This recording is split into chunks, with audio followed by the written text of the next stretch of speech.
Aujourd'hui, nous allons continuer avec ce message ou ces deux messages. En fait, je vous avoue quelque chose. La semaine dernière, on avait regardé un message sur l'amour de Dieu qui le pousse à pardonner, n'est-ce pas? Et donc, on avait regardé cette vérité concernant l'amour du Père pour nous, qui lui pousse à nous pardonner. Et voici ce que je vais vous avouer. On a regardé que moitié du message.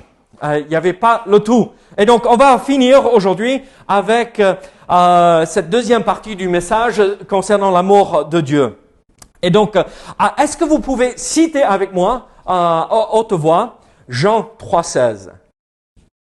Est-ce que vous connaissez par cœur? Oui. OK. Sur 3. 1, 2, 3. Car Dieu a tant aimé le monde qu'il a donné son Fils unique afin que quiconque croit en lui ne périsse point, mais qu'il ait la vie éternelle. Amen. Dieu est bon. Dieu est un Dieu d'amour. Le Dieu de la Bible n'est pas le Dieu méchant que le monde dit qu'il est. Le Dieu de la Bible n'est pas ce Dieu qui est éloigné de sa création et qui ne s'intéresse pas à ses enfants qu'il a créés. C'est un Dieu aimant, un Dieu qui prend soin de nous.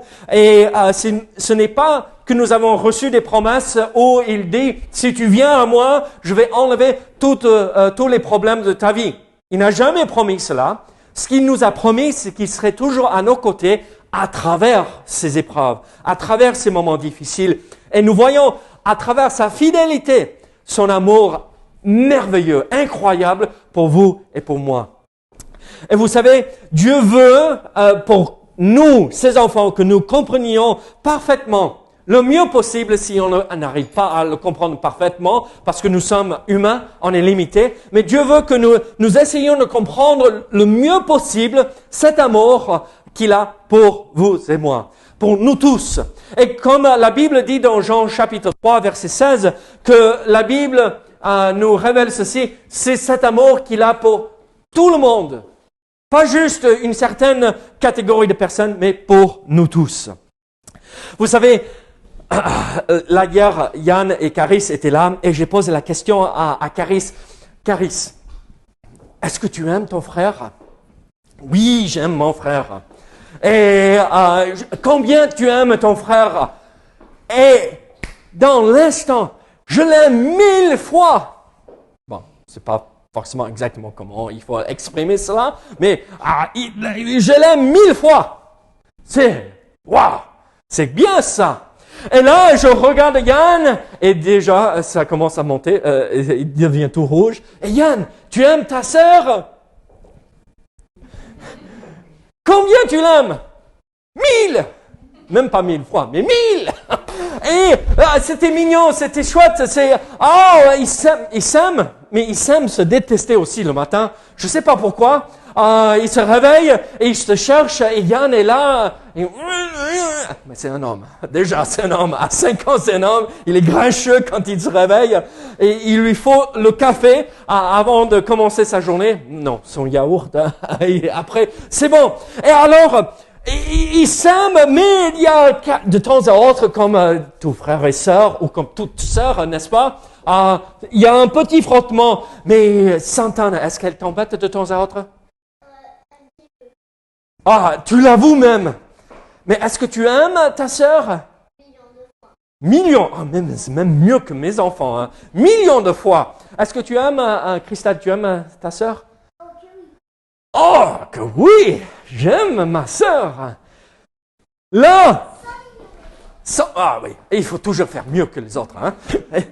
Je suis tout à fait d'accord. Il faut toujours faire plus grand dans ce domaine, en tout cas. Pas pour manger, hein. Paul, c'est pas une compétition. Mais regardez, l'amour. Regardez, hier avec mes enfants, c'était exactement ce que je cherchais. Combien tu aimes ton frère Caris? 1000 fois. C'est bien. Et qu'est-ce que Yann, il répond? Immédiatement, 1000. Pourquoi? Parce que Caris a dit, je l'aime 1000 fois, donc moi je dois dire que je l'aime 1000 fois. Mais ce n'est pas ce genre d'amour que Dieu a pour nous. Nous aimons parce que nous sommes aimés en retour. Mais l'amour du Père est quelque chose de même plus grand. Il nous aime même quand on ne l'a pas aimé. Et c'est ça ce qui est merveilleux concernant l'amour du Père. Il nous aime d'un amour parfait et ça ne dépend pas d'avoir un retour de notre part. Regardez avec moi 1 Jean chapitre 4, verset 10. 1 Jean chapitre 4, verset 10, et nous allons voir une première vérité concernant l'amour de Dieu.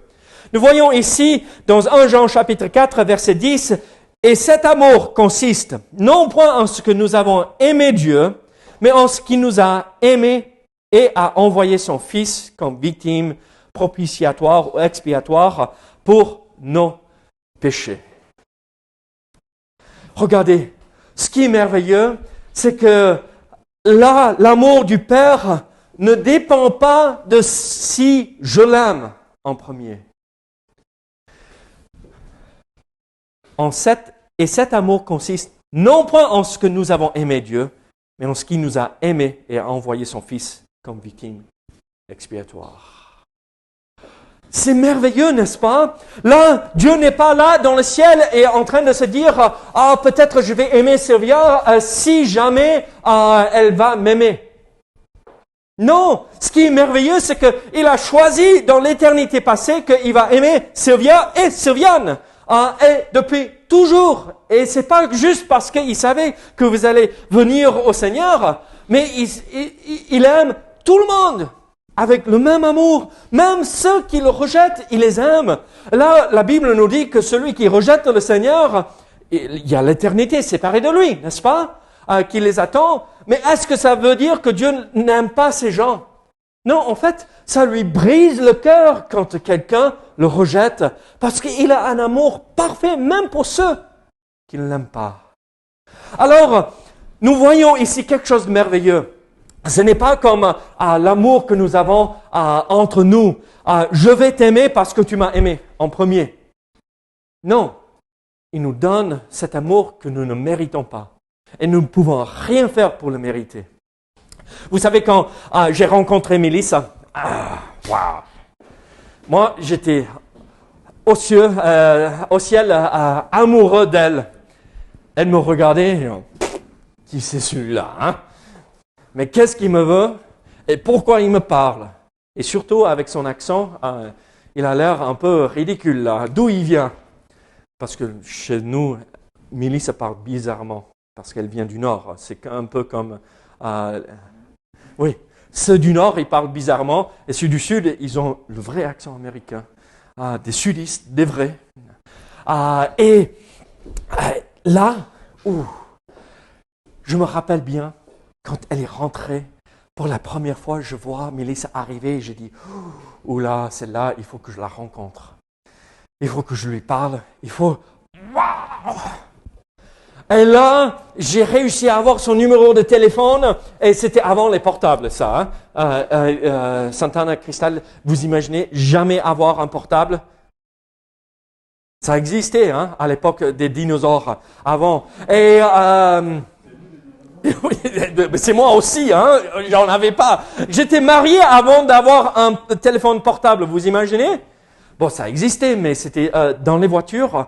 Et je me rappelle bien, les premiers qui sortaient dans les voitures, c'était « Waouh, regardez ça !» Et c'était une brique qu'on mettait. Hein.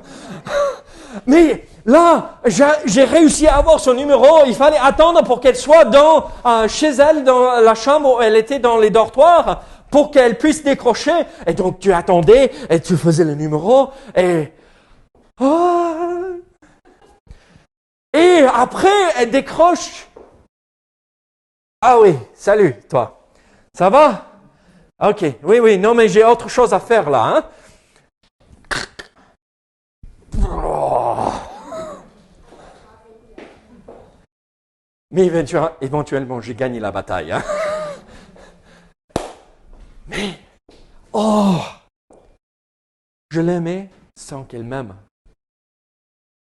Mais éventuellement, son amour est arrivé. Là, on rigole parce qu'on comprend ses sentiments, on connaît cette situation, n'est-ce pas Paul? N'est-ce pas Tony? Hein? Et On sait ce que c'est.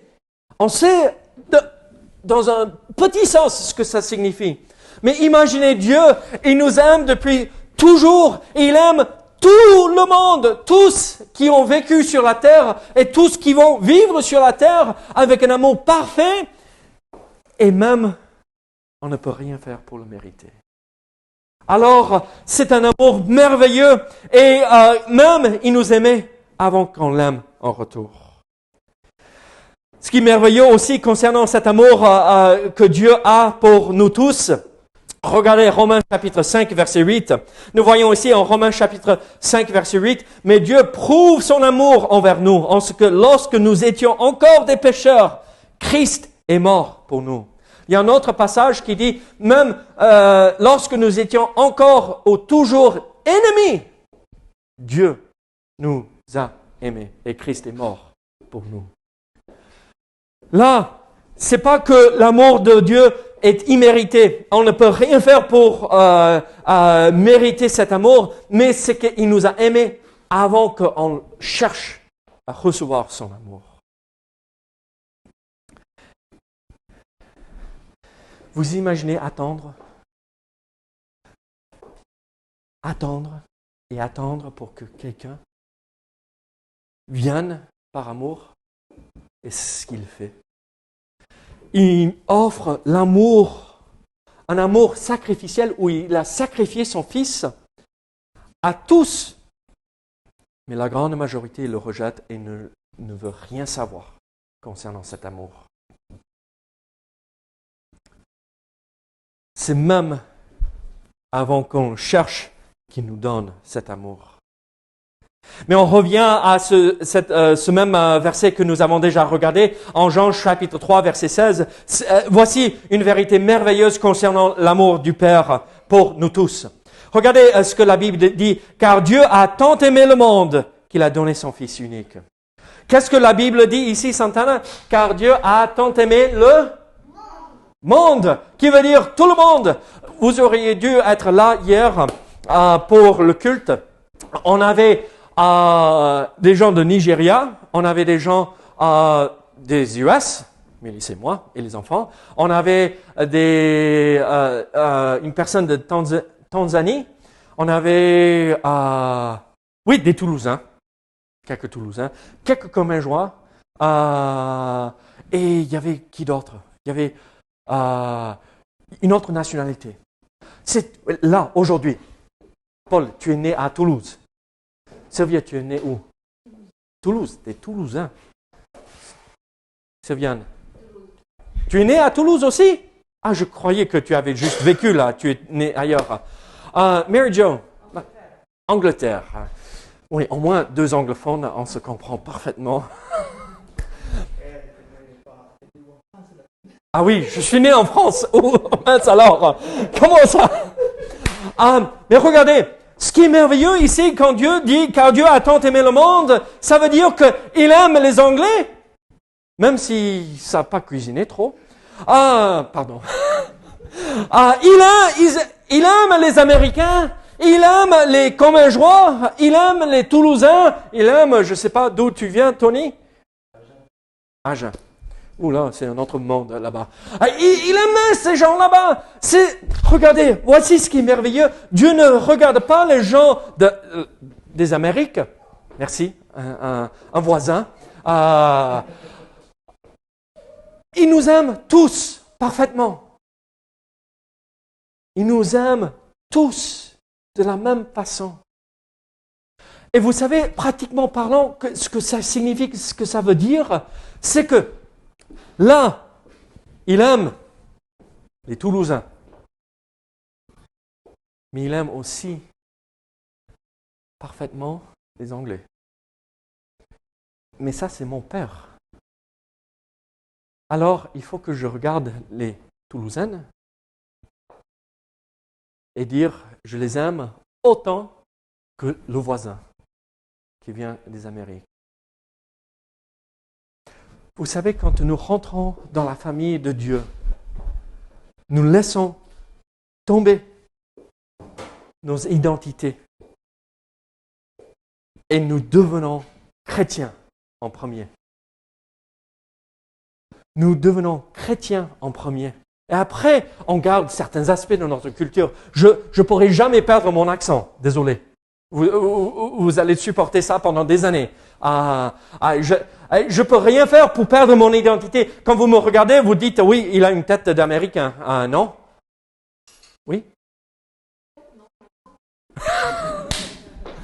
Ouais. Regardez. Oui, on garde qui nous sommes. Mais, c'est pas que Dieu voit ça et dit, non, j'aime ce peuple mieux. Ce n'est pas que Dieu aime les Français plus que les Anglais ou les Américains. Non, il nous aime tous. Et pratiquement parlant, ce que ça signifie pour vous et moi, c'est que quand nous regardons autour de nous, il ne faut pas vous regarder, lui, il vient d'eux, ou elle vient d'eux. Non, Dieu aime chacun. Et à nous d'aimer de la même façon chacun qui est autour de nous. On ne peut pas dire, non, cette catégorie de personnes est mieux, est meilleure. Non, nous sommes tous aimés par Dieu. Regardez Éphésiens chapitre 2, nous voyons une quatrième vérité concernant l'amour de Dieu. C'est cette vérité où nous voyons que c'est sans limite. Mais Dieu qui est riche en miséricorde à cause du grand amour dont il nous a aimés. Ici, à cause du grand amour, c'est l'idée qu'il n'y a pas de limite à cet amour. C'est sans limite. Cet amour est tellement énorme qu'on n'arrive jamais à la fin. On n'arrive jamais au point où Dieu dit « Ok, stop, j'ai trop donné là. J'ai trop sacrifié. Non, mais quand même, ils s'attendent à ce que je continue à les aimer. Et quand ils font ça, non, Dieu n'agit pas comme ça. Il dit « Je les ai aimés avec un grand amour qui n'a jamais de limite. » Dieu nous aime pour toujours et pour l'éternité. Même ceux qui le rejettent, même ceux qui commettent les pires péchés, Dieu les aime toujours. Mais malgré cela, ça ne l'empêche pas de mettre en pratique la justice aussi. Alors, pratiquement parlant pour vous et moi, à cause du grand amour, comment on peut vivre cela? Là, dans une famille, il n'y a jamais un moment où on dit, mais non, c'est un peu, c'est trop. Non, c'est trop. Non, mais il veut que je supporte ça? Non. En tant que chrétien, si on reflète notre Père qui est amour, l'amour n'a pas de limite. On aime, pas parce qu'on a cette émotion, oh, il est tellement magnifique, oh, elle est tellement jolie et gentille avec moi. Non, l'amour n'est pas les émotions. L'amour est une décision, je serai là et j'aime, je pourvois et je réponds à mes devoirs. Alors, c'est sans limite, mais regardez une autre verset dans Éphésiens chapitre 3, verset 19. Et connaître l'amour de Christ qui surpasse toute connaissance, en sorte que vous soyez remplis jusqu'à toute la plénitude de Dieu. Qui surpasse toute connaissance. Toute connaissance.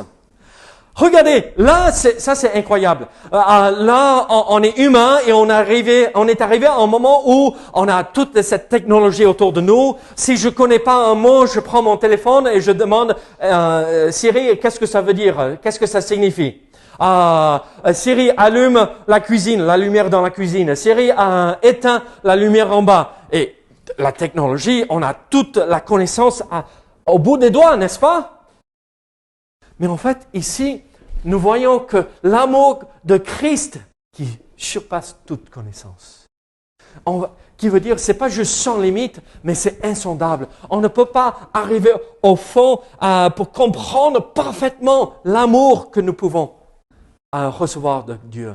Pratiquement parlant, Christelle, tu as dit que tu aimes ta sœur. Est-ce que tu peux mettre dans une seule phrase comment et combien tu aimes ta sœur? Je te pose une question piège. C'est pas possible. Il y a aucun moyen de définir l'amour, n'est-ce pas? Le vrai amour. Je dis à Mélisse, je t'aime de tout mon cœur. Mais qu'est-ce que c'est le cœur? C'est un muscle qui bouge pour faire circuler le sang, mais c'est quoi ça? Et à l'époque, le siège des émotions n'était pas le cœur, c'était où? Si vous connaissez la Bible, le siège des émotions était où? Pas le cœur. Là, aujourd'hui, on dit « je t'aime de tout mon cœur ». À l'époque de l'Ancien Testament, on disait quoi?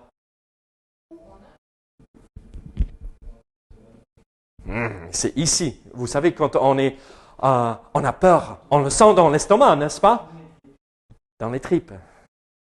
Et j'ai eu peur. Quand on voit, quand Mélisse est arrivée, c'était pas juste là, mais c'était là aussi, à ce même moment. Tu le sens pas quand tu vois ton mari dans ton estomac? C'est plus peur qu'autre chose, n'est-ce pas? Paul, on t'aime beaucoup, hein? Aujourd'hui, tu payes cher de venir au culte.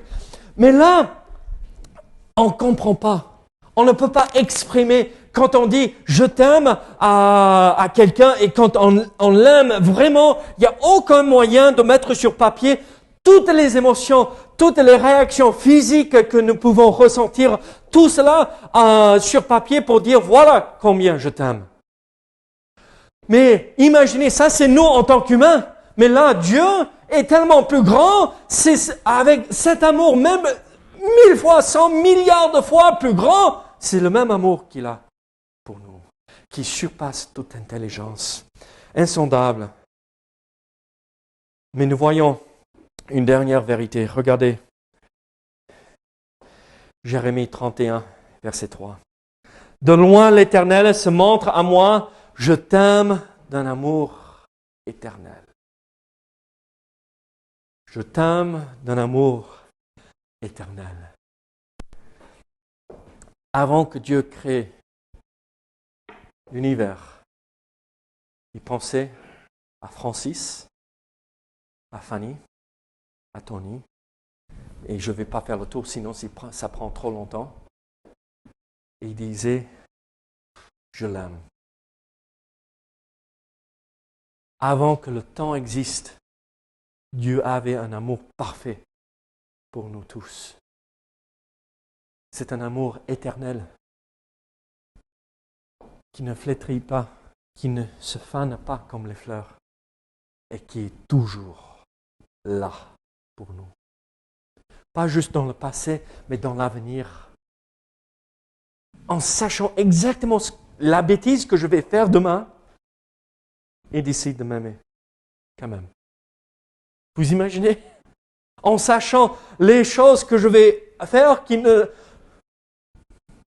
l'honorent pas, il décide de m'aimer avec un amour éternel. Je t'aime d'un amour éternel. Est-ce que vous connaissez cet amour personnellement?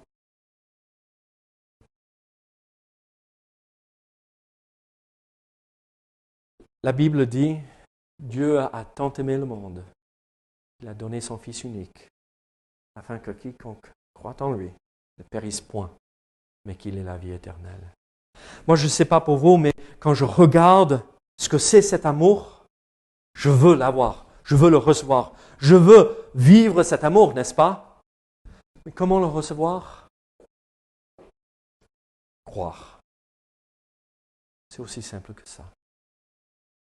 Mais aussi, dès qu'on reçoit l'amour, il faut le mettre en pratique. L'amour n'est pas juste là pour qu'on le reçoive, mais il faut le partager. Alors, est-ce que vous avez reçu l'amour du Père? Et qu'est-ce que vous faites de cet amour? Il ne faut pas juste le garder pour soi-même, mais le partager avec tous ceux qui nous entourent, afin que le monde puisse connaître l'amour du Père, qui est un amour éternel. Prions ensemble. Seigneur, merci pour ces vérités qui viennent de ta parole. Seigneur, merci que tu es un Dieu d'amour. Il n'y a rien qui peut nous séparer de ton amour, comme nous voyons aussi dans Romains chapitre 8. Rien que je ne peux faire peut détruire cet amour que tu as pour moi et pour chacun de nous. Seigneur, merci. Aide-nous à avoir un fardeau de partager ce que nous avons reçu de toi aux autres. Au nom de Jésus. Amen.